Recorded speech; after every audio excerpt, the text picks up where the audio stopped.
Welcome to Navigating the Customer Experience. Want to improve your organization's customer service? Looking for insider tips to knock your customer socks off? Then you're in the right place. Here's your host, Yannick Grant.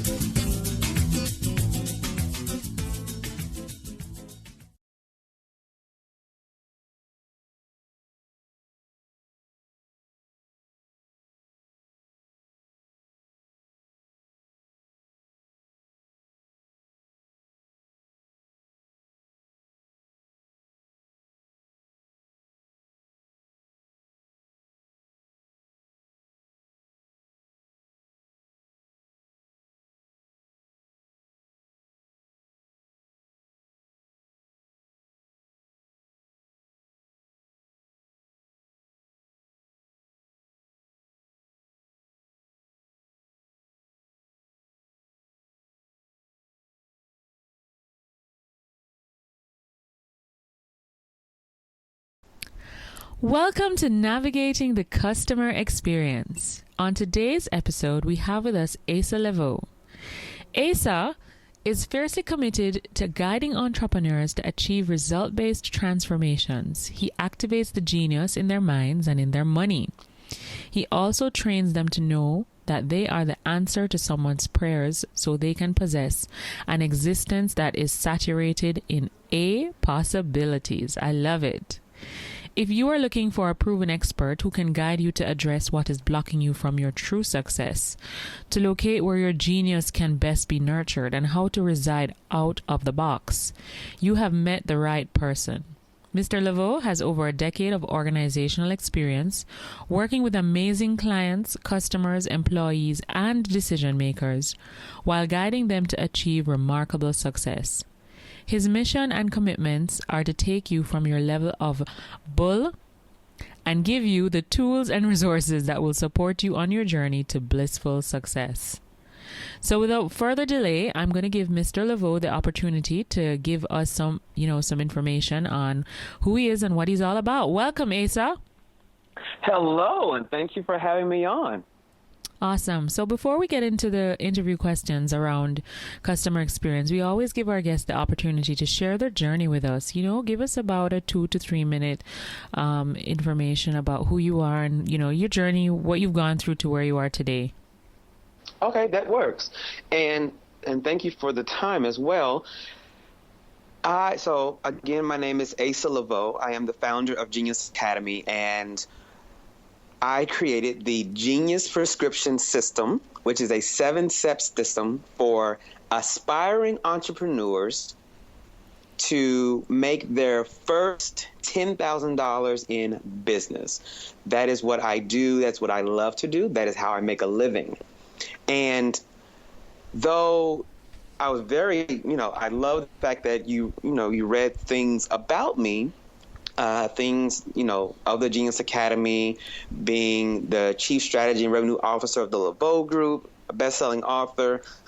All of those accolades and all of those achievements just didn't embody who I was all the time.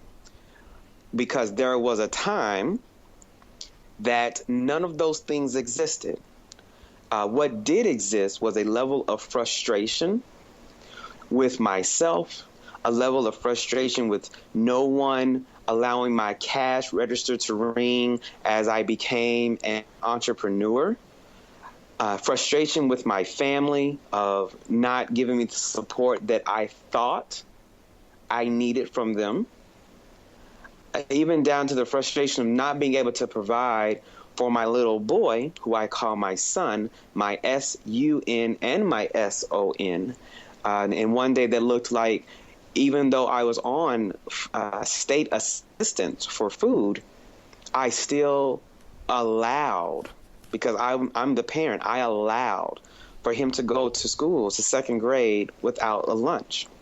And that's the last time I allowed myself to do that. I understood that I needed to take action in order to make that no longer a reality. Awesome. So your journey has definitely been one where you clearly had to overcome some major obstacles. and you're at a way much better place today than you were a couple of years ago, I can imagine.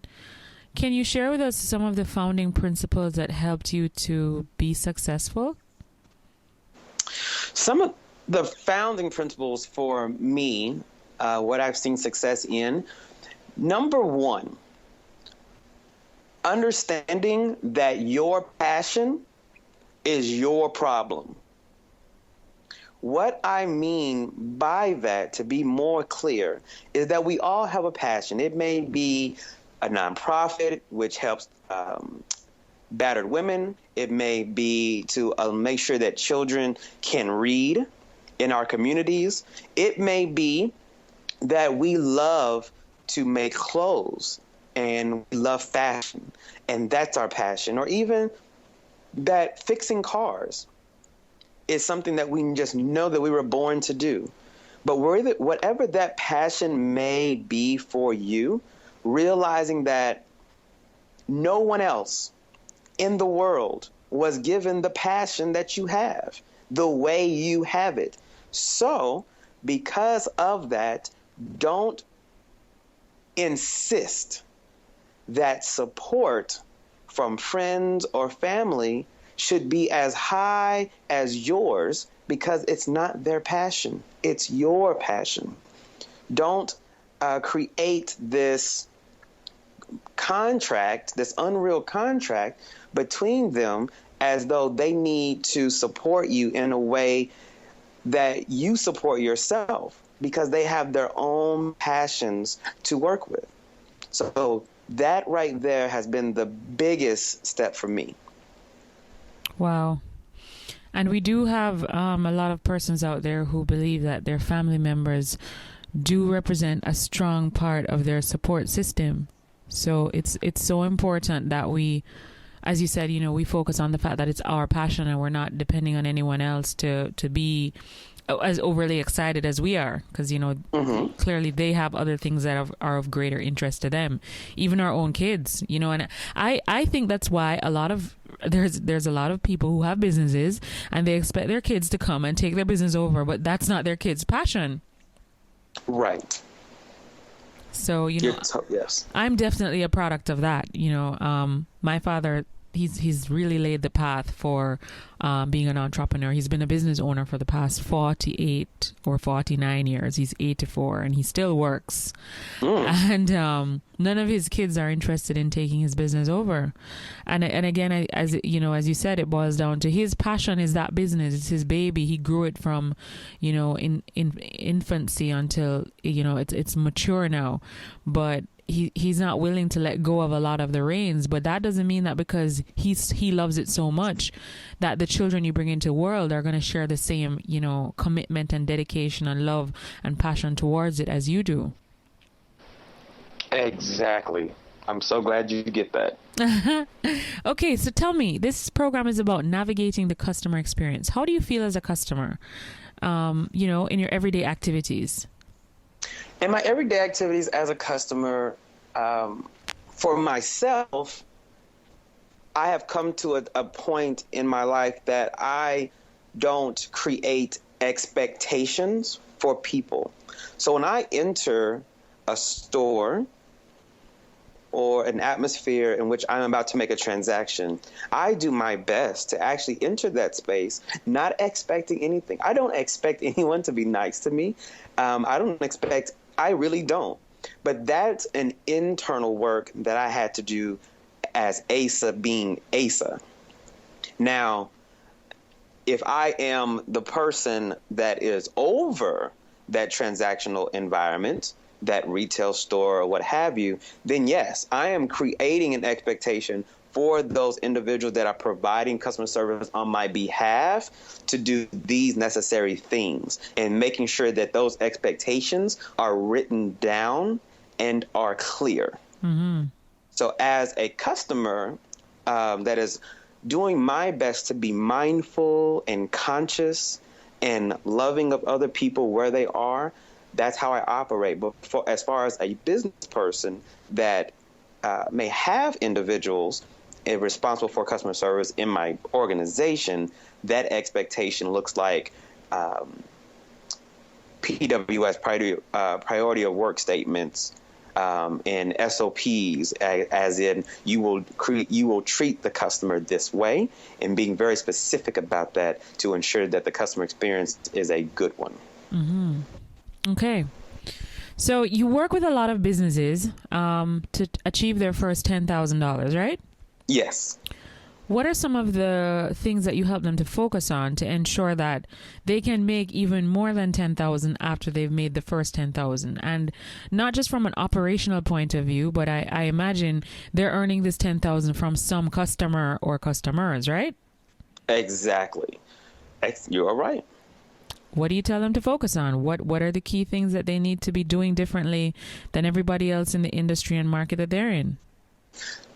Some things that I ensure that I tell them, and I've actually had a client call this morning, and one of the things that I told this individual is that your result statement needs to be, 1, visible, and 2, clear. What does that mean? So often I am looking on social media. I am a real millennial. I love social media. I make money off social media. I create experiences off of there. So I love it. I'm always on it. And it's basically my virtual office. And what I'm seeing is that individuals are not clear about what they provide for people. So if you are in the healthcare profession, let's say the mental health, and you ensure that people are resilient, that by itself is not enough. I need to understand that when I exchange value for value, which may look like money for your time, I need to know what the results are so that I can be very clear what to expect from you. Mm-hmm. And the result statement has to be there. And if the result statement is not there, now I am a confused buyer. And your sales conversation will be longer and harder because you did not set it in stone what it is you do and how you do it and who you do that for. So, for instance, I started this by saying my name is Asa Leveaux. I ensure aspiring entrepreneurs make their first $10,000 as a result of creating a genius prescription system. I know who I'm meant to serve. I know how I'm going to serve them. And result, we are aiming for. If you don't have those components, you are wasting your time and theirs. Yeah. Wow. Powerful. So you need a result statement, and it needs to be visible, and it needs to be clear. And consistent. And consistent. So that way your potential customer and your existing customers know who you are and what you do, right? Exactly. Awesome. So you've written a couple of books, right? I have 4 so far. Do you want to share with us some of the information that you were able to get across in those books and who it's really meant to help? Sure. So, and I'll do this chronologically, but I'll start from most recent. And so the most recent book that I wrote was a book called I Am Woman Enough. Now, when I say I wrote a book called I Am Woman Enough, I initially get hit with flack. And I understand that because my response initially to the request of me creating that book was I was not going to write it. I was complete in my experience of writing books that were affirmation based at that time. But women kept asking me for the book. And my thing is, I am a man. I am void of ovaries. And so that does not make me an expert on being a woman. And I was very clear on that. Plus, seeing all of the strife that different women and men have sent to Steve Harvey, T.D. Jakes for writing books catered to women, I didn't want to be a part of that. I did not sign up for that. But when a woman stopped me in Texas and said, if you don't write the book, who will? I had nothing to come back with. I had no rebuttal. And so because of that, I wrote the book. However, I brought along 22 other women to help me in that endeavor. Mm-hmm. Now, that book came from me writing the third book, which was I am man enough, 365 affirmations for men. And the reason why I wrote that, because, men, we sometimes, but more often than not, get the bad end of the stick as far as blame in the world. So we are responsible for so much bad, to the point that no one is taking, we're not seen as someone taking a role in our empowerment, because just because you are the majority in certain spaces does not then mean that you don't need empowerment just because you have a preconceived notion of power. True. So that is the reason why I wrote that one. Then there was a time that I was involved with someone in a relationship, and we were coming upon our 1 year anniversary, and I wanted to give her something from the heart, not because I was being cheap, but because that's something that she valued. And it's important to understand what your partner values, because just because the last person likes flowers doesn't mean the new person likes flowers. I always tell people when I'm in a relationship, I may tell the person how to kiss me, and they will take offense, saying, don't tell me how to kiss. I'm not telling you how to kiss. I'm telling you how to kiss me. So there's the difference. And I was writing out all these reasons why I loved her, and I was placing them in a box to look like a treasure chest. And people were passing my office, seeing the project, and they said, you know what, you should write a book about that. I said, what do you want me to do? You want me to make all these reasons for her and give it to every woman? They said, yeah, exactly. And so that's what I legitimately did. I created a workbook for couples called 365 Erotic Reasons Why I Love You. So far, you can see that I'm meeting a need. When your customer is saying they have a potential need, meet the need. That's called research and development. Meet the need. True. And then the first book that I created was based on my ability and my desire to hire more people that looked like me. I was 22 years old with 3 different businesses, and in Oklahoma City, Oklahoma, I wanted to hire more Black people. And all of the Black people that were showing up to me were usually very young, younger than me even, and they didn't have the necessary skills to not just get in my door, but to get in any door. And then when I talked about this to other entrepreneurs in my community, they said they're experiencing the exact same thing. So what did I do? I wrote a book to help them. I'm meeting a need. And I created the book, and the book is entitled, Why I Won't Hire Black People. Wow.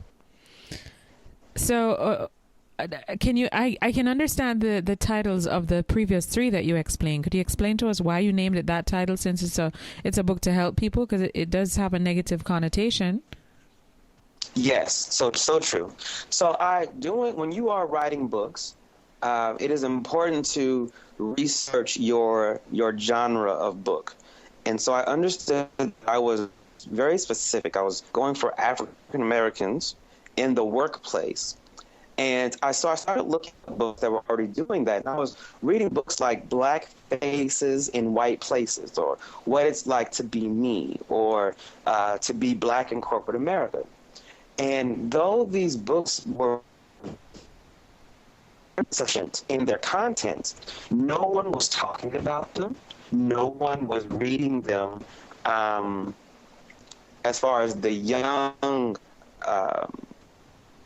the African American I was experiencing. And so I knew that I was going to have to take another route with my marketing. What could I do to ensure that people would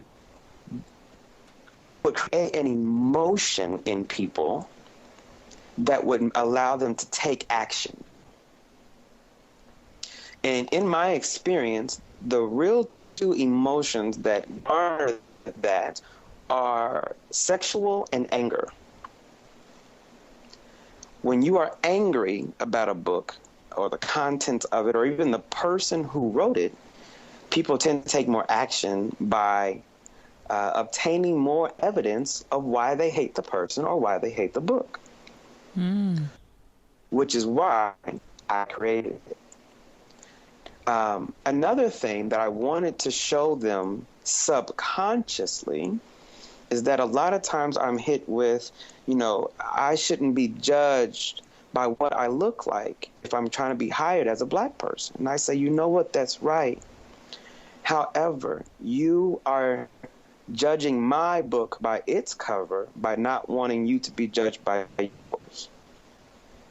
That is so true. So it is a lesson within itself. Yeah. Awesome. And are the books available on Amazon? Yes, the books are available on Amazon. The books are also available on my website, asaleveaux.com. Awesome. So, Asa, how do you stay motivated every day? How do I stay motivated every day? I will say this. Every day, I don't feel like being motivated. I'm just going to be very transparent with your listeners. I don't feel like it all the time. And sometimes it comes at 7 o'clock in the morning. And sometimes it doesn't come until 11:07 at night.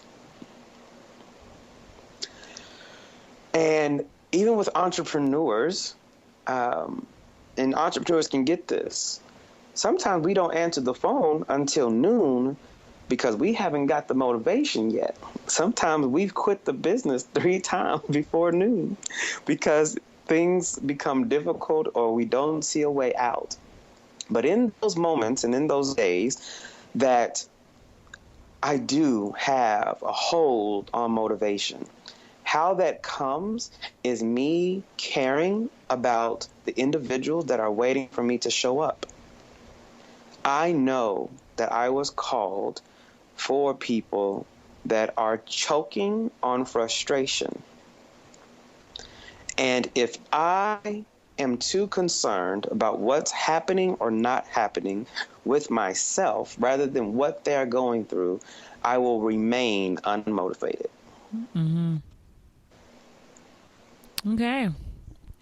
So apart from those ups and downs, as an entrepreneur and through your own journey in terms of your own successes and the successes that you've observed of persons around you, what are some important considerations for an entrepreneur or an online business owner, you believe, for them to really be successful? For online entrepreneurs? Mm-hmm. If you are an online entrepreneur, the very first thing I'm going to ask you to consider is your domain name. That causes me a high level of pissosity when I see a domain name that I know is not converting anyone to sales. So for instance, if you have a book and you are saying that your book is on Amazon, and I say, where can I get it? And you say, go to Amazon. And I say, well, what's the name of your book? And you tell me, like, I don't see it at all. How do I get there? If you tell me that I need to go put in a search for your Amazon, I'm going to be highly pissed. If you tell me to go to amazon.com/authors/self-help/Jamaica/your name, I'm going to be pissed again. So it would just be easier to go to a company such as GoDaddy.com and get a domain for your book and create something called a vanity URL, which is just you're pointing where your product is to the point that you want to bring them to. So what that could look like, so for myself, what did I do? The Woman Enough book that I mentioned earlier. So instead of saying, go to Amazon and look for Asa Leveaux or look for Woman Enough book, I say go to womanenoughbook.com or manenoughbook.com. And then it just takes you where I want you to go. It's interesting that you said that, because in looking for your book, I didn't find you on Amazon. When I typed in your name, I ended up having to go to your website, but I typed in your name in Google. So, that was an experience for me when I was doing my own research. So I assume the same experience I have, probably other persons have it as well. And I wasn't searching by book name. I was searching by author name, because that's pretty much sometimes if I don't know the name of the book, or I want to see all of the titles that the author probably has, I just search the author's name. Mm-hmm. So it's fascinating that you said that, Right. And so my thing is always direct people where you want them to go and make it easy for them. True. That's very true. I did an interview earlier with an author. His name's Jay Baer. He wrote the book Hug Your Haters. I don't know if you're familiar with it. I like the title. Really good book. And one of the things that he said is from research is that customer experience, one of the number one things that customers really want is speed. So going kind of back to what you were saying a while ago, that the quicker and easier they can access you online, the better, because nobody has time to be digging and going through different pages just to find one thing. So speed is really important. So yeah, I guess we all do need to get that vanity page if we have that product or service, so we can direct our customers in an easier way. And also with your name. Everybody's name does not convert well in a podcast or any other auditory format. So for instance, my name is Asa Leveaux. Some people don't know how to spell Leveaux. Asa is easy. It's A-S-A, but why would I make that my potential customer's problem of finding that out? So what did I do?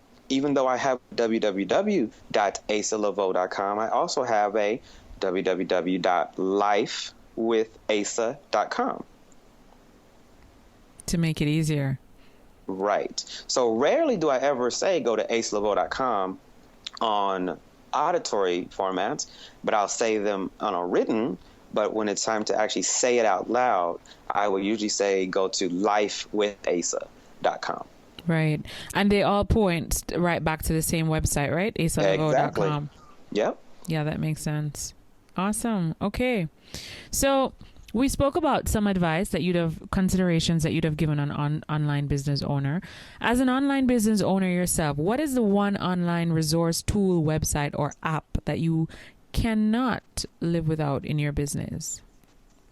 The online tool or app. Okay, so this is the best app out there. Because I am someone who, and it may be a Gemini thing or millennial thing, I don't know. I compartmentalize my life, meaning when it's time for business, it's business. And when it's time not, it's not. And so for me, my phone is real. My phone is very real. So I don't want to be contacted at 11 o'clock at night from pretty much anybody, unless something is happening or we are going for drinks or something like that. So I know that Google Voice is out there, but there's also a company by the name of Grasshopper. And Grasshopper, what they allow is you can receive incoming calls and make calls through their app. So I make all my calls through my Grasshopper app. And the thing about it is when I call, my business number shows up. So if they want to call me back, that's the number they call me back with. So that's something that I use daily. Okay. Is that like something like Magic Jack where you get a particular number? Exactly. Okay. And so, yes, I use Grasshopper for that. Awesome. So what are some books that have had the biggest impact on you? Okay. So when I started out my entrepreneurial journey, the book that just gave me the fire I wanted was a book called Rich Dad, Poor Dad. Yes, and by Robert Kiyosaki. Exactly. Robert Kiyosaki. And I totally was enthralled with that book. I read that book more times than not. Seriously. Whenever I see it, if I'm in a waiting room or someone else just pulls it out, I'll read it again just because I just like it that much. Another book for me that made an impact was a book called The Richest Man in Babylon. Yes, I heard about that one. Love that book. Totally love that book. And one of the last ones would be a book called The 10X Rule by Grant Cardone. That's a good one too. Very good. If you want to take responsibility for everything that you have in your life, you need to read that book. That's because everything you could be doing could be 10 times that. I agree. I totally do. Awesome. Could you share with us who wrote The Rich Man in Babylon? The Richest Man in Babylon, I believe that was George Clausen. Okay. Awesome. Okay. So, Asa, what's the one thing that's going on in your life right now that you're really excited about? Something that you're either working on to develop yourself or your people? Something that I'm working on right now, well, something that I actually did this morning. Something that I did this morning is I started thinking about the customer experience. I was getting ready for our time together and thinking about what it means to, woo your customer. Because that's the thing. You want to be wooed. You don't just get married to them all of a sudden. There's a wooing process that needs to happen. Right. And how can I woo them quicker, sooner, faster? Well, I created, because Genius Academy, our main platform is something called the Entrepreneur Playbook. And the playbook gives you the different plays for your entrepreneurial journey. And it's a monthly subscription. And I started thinking, what could I do to woo my customer? And so what I did was I created the opportunity for anyone to take advantage of experiencing that for 30 days for $1. Wow. And how do your customers interface with that? Do they access that through your website, lifewithasa.com? So there's a link for Genius Academy at lifewithasa.com, or they can just go to geniusacademy.co, not com, but .co, and just go look for the Entrepreneur Playbook. And I actually list the coupon code, and it just happened, so it may take about an hour. But I just listed this before talking to you. So the coupon code is actually visible, so it's not anything secretive, and they can take advantage of that for $1. Wow, that's awesome. So there's something that you guys get to take away that Asa is giving on our show. So I really hope that you take advantage of it. And you said for the next 30 days, right? It's totally, they can sign up anytime and they can cancel at any time. So for 30 days, they get access to Genius Academy and all of our different trainings. And that's the thing about Genius, the Entrepreneur Playbook, is that there are different courses within it that they get to have access to. So for instance, if you want to learn how to publish your book, it's there. You want to how to sell your book on Amazon, it's there. If you want to learn how to sell, period, it's there. Market, there. How to operate your business is there. Totally, there are 8 courses right now. Even financing and speaking.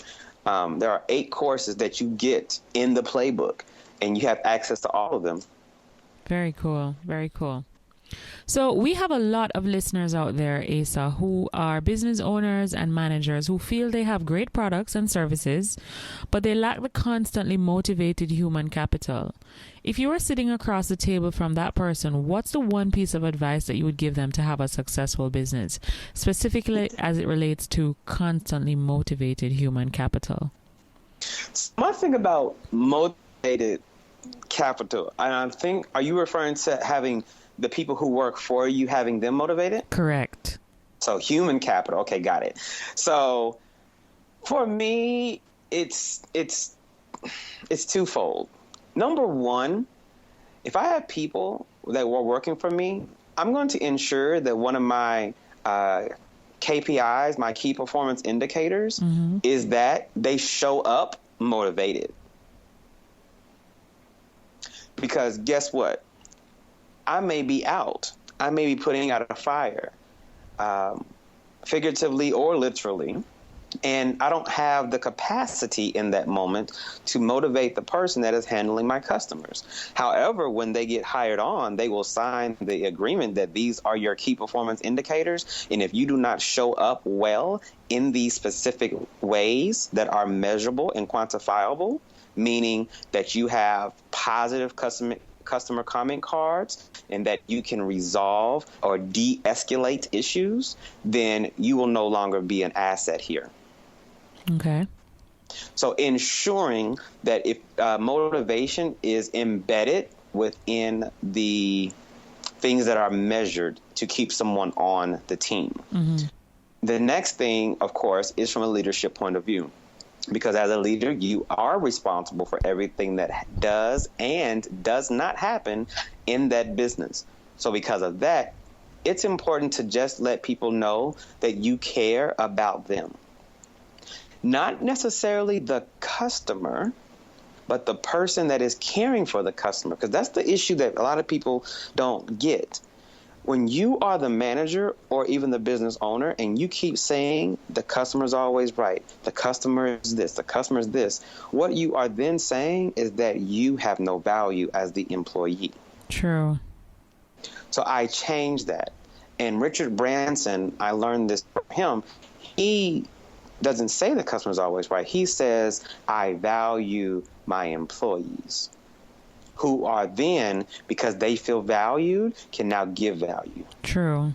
Everything starts from within.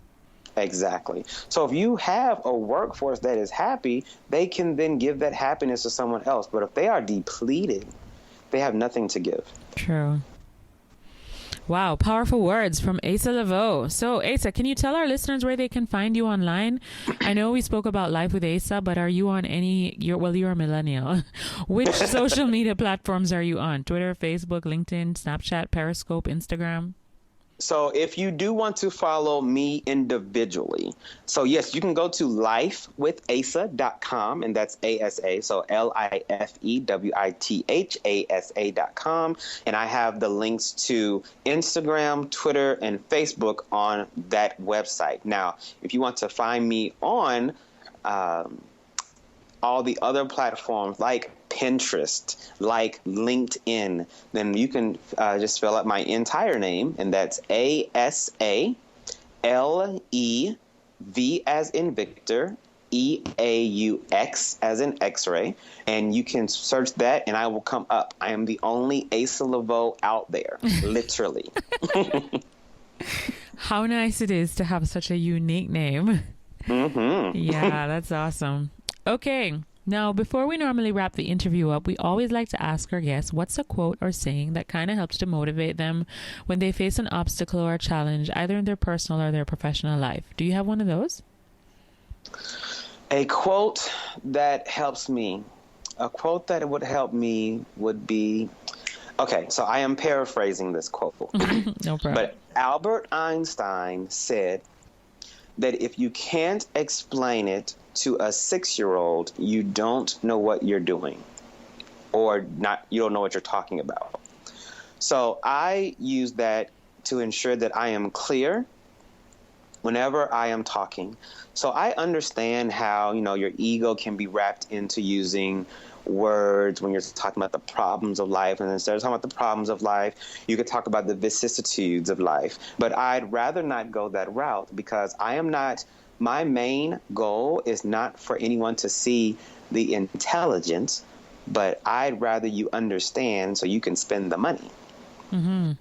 And if you are not clear on what I'm talking about, you are a confused buyer, which actually means someone who doesn't buy.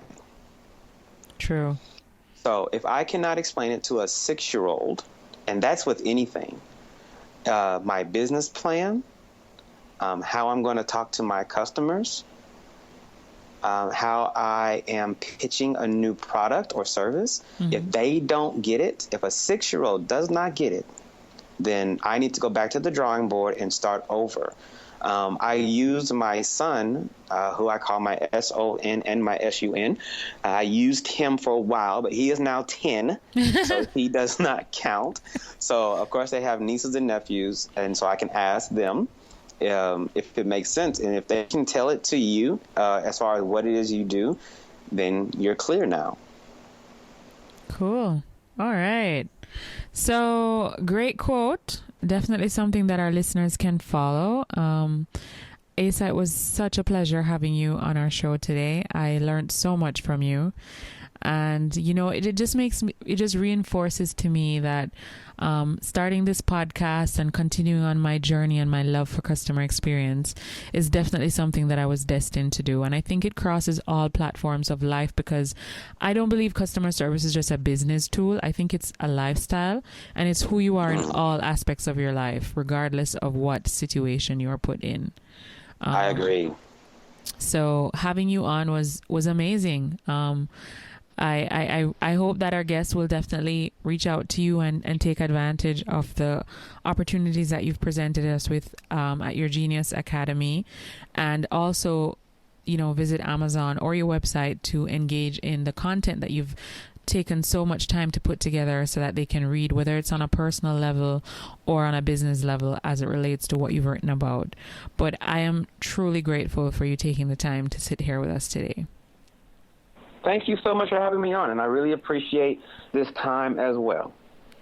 So thank you again for joining us on another episode of Navigating the Customer Experience. Again, you can join our Facebook group. It's a closed group for our past guests and our listeners, and that's Navigating the Customer Experience Community. And you can also follow us on Twitter at NavigatingCX. So we'll see you next time. I'm your host, Yannick Grant. We really appreciate your support of this podcast. Are you ready to grow your business even more? Or improve your leadership skills? Or train your team members in the art of customer service? Give us a call at 305-848-0815 or visit our website at www.yannickgrant.com.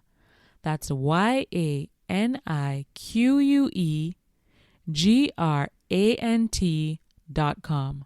Remember, 305-848-0815 or visit our website at yannickgrant.com. Our new online course, Mastering Customer Experience and Increasing Your Revenue, is now available. The link for this will be on the show notes of each episode starting September 7, 2016. The first 2 modules are free, so hop on over, have a look, and take the steps to increase your revenue. Thanks for listening. For more awesome resources to take your customer service game to another level, head over to navigatingthecustomerexperience.com. See you next time.